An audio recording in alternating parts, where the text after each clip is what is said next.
오늘 수업에서는 지난 시간 직사각형의 넓이 구하는 방법에 이어서 평행사변형의 넓이 구하는 방법에 대해서 알아볼 것입니다. 평행사변형의 넓이를 구하는 방법은 지난 시간에 배웠던 직사각형의 넓이 구하는 공식을 이용해서 계산하면 됩니다. 일단 오른쪽 직사각형의 넓이 구하는 식을 떠올려 보면 가로의 길이만큼을 세로의 길이와 곱해서 넓이를 구할 수 있다고 했었습니다. 그렇다면 왼쪽 그림과 같은 평행사변형의 넓이는 어떻게 구해야 할까요? 평행사변형은 밑변과 높이로 이루어져 있습니다.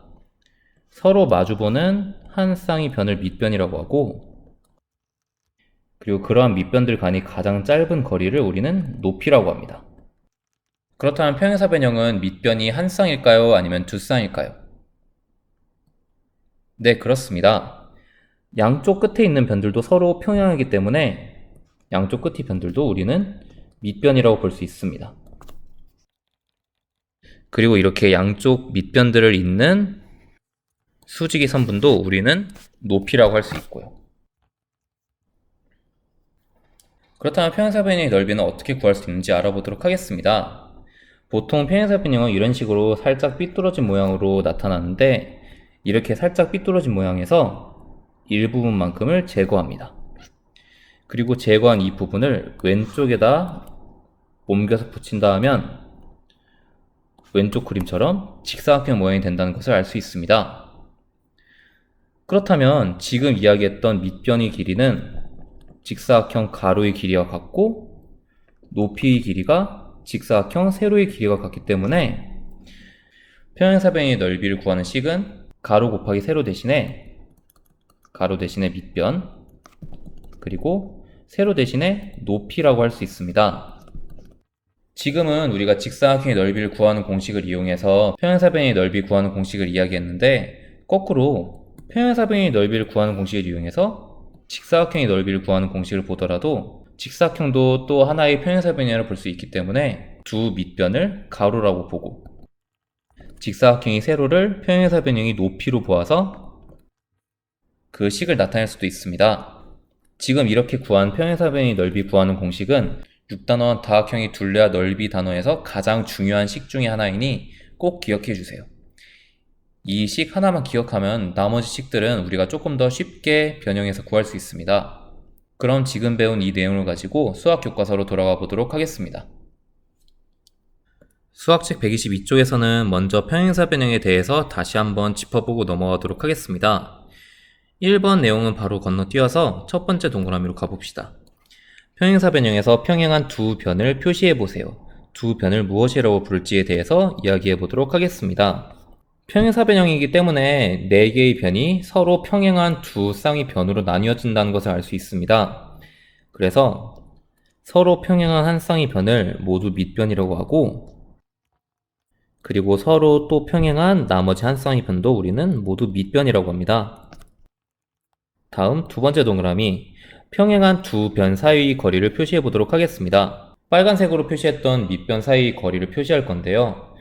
밑변 사이의 거리 같은 경우는 이렇게 삐뚤게 표시하거나 또는 흐물흐물하게 표시하거나 이렇게 표시하는 것이 아닌 가장 가까운 거리로 직선을 긋도록 하겠습니다. 두 밑변 사이의 거리를 가장 가깝게 이어주기 위해서는 이렇게 두 밑변을 수직으로 잇는 선을 그어줄 수 있고, 우리는 이 선을 높이라고 표현할 것입니다. 자, 그렇다면 한 쌍의 밑변에 높이가 있다면 나머지 다른 밑변들 사이에도 높이가 있습니다. 두 밑변 사이의 거리에 똑같이 수직으로 이어줄 수 있는 선을 그어주고, 이 거리 또한 우리는 평행사변형의 높이라고도 할 수 있습니다. 밑에서 표시해 보도록 하겠습니다. 평행사변형에서 평행한 두 변을 우리는 밑변이라고 하고, 또 두 밑변 사이의 거리를 높이라고도 합니다. 자, 그렇기 때문에 아래 그림을 봐보면 이렇게 밑변이 두 개가 있을 때 두 밑변 사이의 거리, 이것을 높이라고 합니다.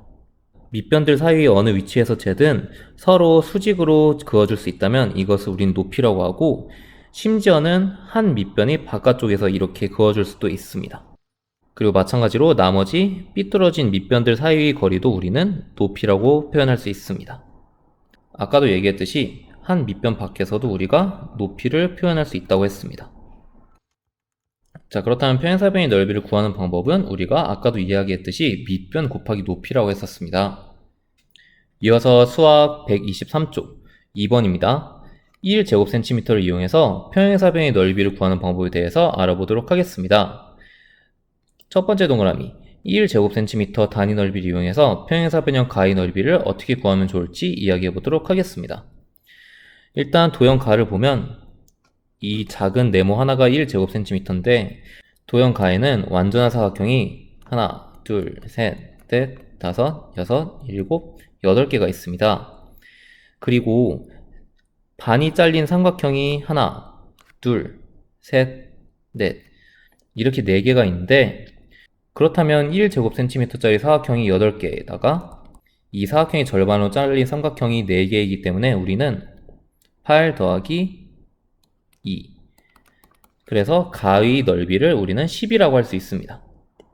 두 번째와 세 번째 동그라미도 풀어보도록 하겠습니다. 평행사변의 나의 넓이를 보면 완전한 사각형은 1개, 2개, 3개, 4개밖에 되지 않습니다.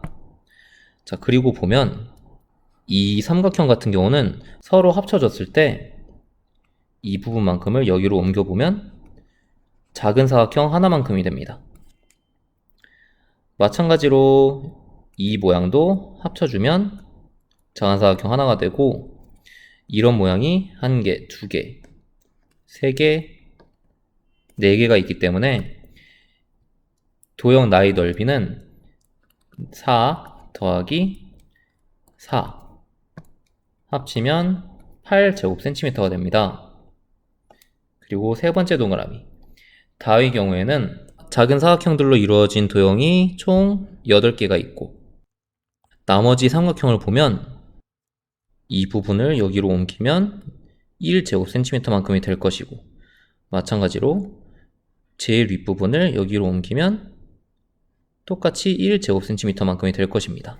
그래서 이만큼 2제곱cm만큼이 반대편에도 똑같이 있기 때문에 계산해주면 8제곱cm 더하기 4제곱cm 합쳐주면 12제곱cm가 되겠네요.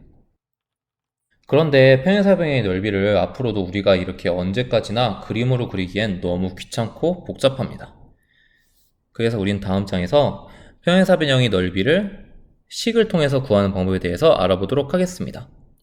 3번 문제, 평행사변형을 다른 도형으로 바꾸어 넓이를 구하는 방법에 대해서 알아보도록 하겠습니다. 첫 번째 동그라미, 평행사변형의 밑변을 파란색과 높이를 빨간색으로 표시해보면 이런 식으로 표현이 됩니다. 자, 그리고 두 번째 동그라미, 평행사변형을 잘라서 넓이를 구하기 쉬운 도형으로 만들어 보려고 되어 있는데 우리가 지금까지 6단에서 배웠던 넓이를 구하는 공식을 배웠던 도형은 직사각형밖에 없었습니다. 그럼 이 평행사변형을 잘라서 직사각형으로 바꿔보도록 하겠습니다. 그럼 이것을 그림에 표시하면 이런 모양이 되겠죠. 그리고 지금 이렇게 만든 직사각형의 넓이와 평행사변의 넓이는 서로 같기 때문에 평행사변의 넓이를 구하는 공식은 직사각형이 가로와 세로, 다시 말해 평행사변형이 밑변과 높이를 구하면 구할 수 있다는 것을 알 수 있습니다. 직사각형이 가로와 세로를 곱하면 넓이를 구할 수 있듯이 평행사변형 같은 경우는 그 밑변과 높이를 곱해주면 평행사변형의 넓이를 구할 수 있습니다. 그럼 아래쪽에 우리가 평행사변의 넓이 구하는 식을 써보도록 하겠습니다. 지금 이렇게 평행사변의 넓이 구하는 식은 밑변 곱하기 높이라고 생각하면 되는데 우리가 이전에 배웠던 직사각형의 넓이도 결국은 같은 식이고 삼각형의 넓이를 구할 때에도 이 식을 활용하게 되고 마름모의 넓이 구할 때에도 그리고 사다리꼴의 넓이를 구할 때에도 평행사변의 넓이 구하는 공식을 이용하게 됩니다. 그래서 6단원에서 가장 중요한 식이라는 걸 꼭 잊지 말아주세요. 이 넓이 구하는 식만 여러분이 잘 기억해두면 나머지 식들은 여러분이 이해만 한다면 굳이 공식을 외우지 않아도 괜찮습니다. 그럼 오른쪽 마지막 125쪽을 보도록 하겠습니다. 넓이 구하는 방법을 이용해서 평행사변의 넓이를 구해보도록 하겠습니다. 평행사변형의 넓이는 밑변 곱하기 높이라고 했는데 첫 번째 평행사변형의 밑변은 9cm이고 높이가 5cm이기 때문에 9, 5, 45 제곱센티미터입니다. 두 번째 식, 평행사변형의 밑변은 길이가 8cm, 그리고 밑변 사이의 거리인 높이는 6cm입니다. 계산하면 8, 6, 48 제곱센티미터입니다. 여기서 중요한 건 왼쪽 그림을 가지고 이야기를 했을 때 두 밑변 사이의 수직으로 이은 거리를 우리가 높이라고 하는 건데, 만약에 문제에서 여기 거리를 6cm라고 줬으면 여기는 평행사변형의 높이가 아니라는 것을 꼭 알아주세요. 평행사변형의 높이는 반드시 수직으로만 그려져야 됩니다. 선생님이 조금 전에 표현한 것처럼 수직이 아니라 이렇게 삐뚤어지게 그어진 직선은 평행사변형의 높이가 될 수가 없습니다. 다음 두 번째 동그라미, 평행사변형의 밑변 길이와 높이를 구해보도록 하겠습니다. 높이는 7m이고 두 밑변의 길이는 모르지만 넓이가 35제곱미터라고 하네요. 그럼 7, 5, 35이기 때문에 밑변의 길이는 5m일 것입니다. 두 번째, 넓이는 12제곱미터, 밑변은 3m라고 합니다. 두 밑변 사이의 거리는 모르지만 넓이가 12제곱미터이기 때문에 3, 4, 12겠네요. 마지막 5번입니다. 밑변의 길이와 높이가 각각 같은 평행사변의 넓이를 비교해보자고 합니다. 그럼 생각해보세요, 여러분. 평행사변형의 넓이를 구하는 식이 밑변의 길이 곱하기 높이인데 이 수들이 서로 다 같다고 합니다. 그럼 평행사변형의 넓이들도 서로 당연히 같겠죠. 자, 도형 가, 나, 다, 라. 서로 모양은 조금씩 다르지만 밑변은 3cm, 그리고 두 밑변 사이 거리인 높이는 4cm라는 공통점이 있습니다. 그럼 가도 12제곱cm, 나도 12, 다도 그리고 라도 모두 12제곱cm이기 때문에 밑변의 길이와 높이가 같은 평행사변형의 넓이라면 서로 모두 같다는 것을 여러분이 기억하면 될 것 같습니다. 그럼 나머지 부분은 우리가 수학 익힘책을 풀면서 배워보도록 하겠습니다. 오늘 수학 익힘책은 평행사변형의 밑변과 높이에 대해서 아는 것도 중요하고, 그리고 평행사변형의 넓이를 구하는 식을 익히는 것도 중요하기 때문에 익힘책이 총 2장입니다. 영상을 보기 전에 꼭 멈춰놓고 먼저 푼 뒤에 영상을 시청하면서 채점해주세요. 1번, 보기와 같이 평행사변형의 높이를 표시해보세요. 항상 직각으로 높이가 표현되어야 된다는 거 잊지 말아주세요. 여기가 밑변이라고 하면 반대쪽도 밑변이라고 하고, 두 밑변을 수직으로 이어주는 선을 표현해주면 됩니다. 마찬가지 두 번째 그림 같은 경우는 두 밑변 사이의 거리를 재려해봤더니 높이가 이렇게 밑변 바깥에 그려지게 됩니다. 이런 경우에는 밑변을 이렇게 이어서 그려주고 여기가 높이라고 표현해주면 됩니다. 2번과 3번, 평행사변형을 한 번만 잘라서 넓이를 구하기 쉬운 도형으로 바꾸어 그려보도록 하겠습니다. 이렇게 자르든 또는 다른 위치를 자르던 선생님은 이것을 직사각형으로 바꿔서 그려보도록 하겠습니다. 선생님은 이렇게 잘라서 이런 모양으로 바꿔줄 수 있을 것 같습니다. 다음 3번, 방금 바꿔 그린 도형을 보고 보기에서 알맞은 말을 골라서 네모 안에 써놓도록 하겠습니다. 평행사변형의 넓이는 직사각형의 넓이를 구하는 방법과 같습니다. 왜냐하면 평행사변형을 잘라서 이동시키면 직사각형 모양이 되기 때문이죠. 그렇기 때문에 직사각형이 가로 곱하기 세로를 하면 직사각형의 넓이를 구할 수 있었는데, 여기서 직사각형의 가로는 밑변의 길이와 같고 직사각형의 세로는 밑변 사이의 거리인 높이와 같았습니다. 이어서 81쪽 4번입니다. 평행사변형의 넓이를 실제로 구해봅시다. 밑변 곱하기 높이이기 때문에 밑변 6, 그리고 한 쌍의 밑변 사이의 거리인 5를 곱해서 6, 5, 30 제곱센티미터입니다. 두 번째, 밑변은 11, 높이는 7이네요. 다음 5번 문제입니다. 평행사변의 넓이를 구하는데 필요한 길이에 모두 동그라미를 하고 넓이를 구해보도록 합시다. 평행사변의 넓이를 구하는데 필요한 것은 밑변 그리고 높이였습니다. 그림에 표현을 해보면, 자, 지금 보면은 3m짜리도 밑변이라고 볼 수 있고 5m짜리도 밑변이라고 볼 수 있습니다. 그런데 5m짜리 밑변의 경우에는 우리가 그 높이를 알 수가 없습니다. 그렇기 때문에 우리는 5m 대신에 3m를 밑변으로 두고 4m를 높이로 둬서 3 곱하기 4를 계산하도록 하겠습니다. 두 번째, 밑변이 11m와 10m 두 가지가 있는데 이미 구해져 있는 높이인 8m 양쪽의 밑변인 11m를 사용해서 밑변 곱하기 높이를 계산해서 넓이를 구하도록 하겠습니다. 이어서 다음 장입니다. 미술 시간에 교실 환경판을 꾸미는데 밑변의 길이가 8cm, 높이가 12cm인 평행사변형 모양 조각이 필요하다고 합니다. 그렇다면 그 넓이는 몇 제곱센티미터인지 8 곱하기 12를 계산해주면 되겠네요. 96제곱센티미터입니다. 2번과 3번, 연수가 쓴 수학 일기입니다. 물음에 답하시오. 수학 시간에 평행사변의 넓이를 구하는 방법을 배웠다. 그중 가장 재미있었던 것은 밑변의 길이가 3cm인 평행사변의 넓이가 높이에 따라 달라진다는 내용이었다. 그리고 표를 만들어 규칙을 알아보았다. 표를 일단 완성해 보도록 하겠습니다. 밑변의 길이는 3cm가 그대로 유지되고 높이가 1, 2, 3, 4로 점점 커집니다. 그렇다면 넓이는 밑변과 높이를 구한 수이기 때문에 6, 9, 12 이렇게가 되겠네요. 그렇다면 높이가 6cm일 때 평행사변의 넓이는 밑변은 3, 높이는 6 곱해서 18제곱센티미터가 되겠네요. 이어서 4번입니다. 네모안에 알맞은 수를 써넣으세요. 넓이가 108제곱미터라고 하고 밑변은 12m입니다. 그럼 높이를 구하기 위해서는 108 나누기 12를 해주면 되겠네요.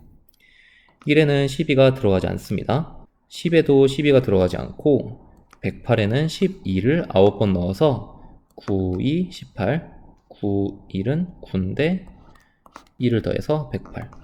정답은 9m입니다. 다음 두 번째 문제. 높이가 4m고 밑변은 뭔지 모르지만 넓이가 24제곱미터라고 합니다. 4, 6에 24겠네요. 5번 문제. 평행사변을 보고 알맞은 말을 써넣으세요. 자, 지금 서로 두 밑변들 사이의 거리가 서로 모두 같다는 것을 알 수 있습니다. 밑변과 높이가 서로 같은 평행사변형 같은 경우는 서로 넓이가 모두 같다고 했죠. 그 이유를 여기에 이어서 써주면 됩니다.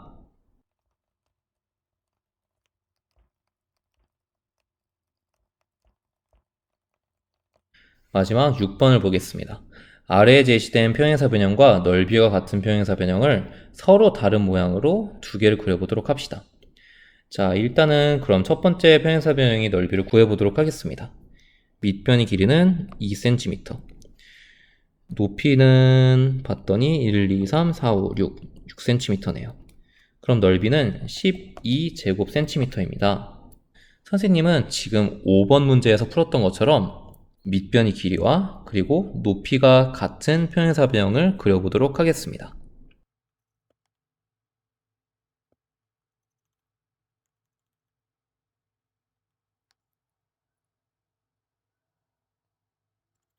이런 식으로 그림을 그려주게 되면 두 도형 모두 밑변의 길이는 2cm, 높이의 경우에도 6cm이기 때문에 원래 평행사변형과 서로 넓이와 같은 평행사변형의 그림을 그려줄 수 있습니다.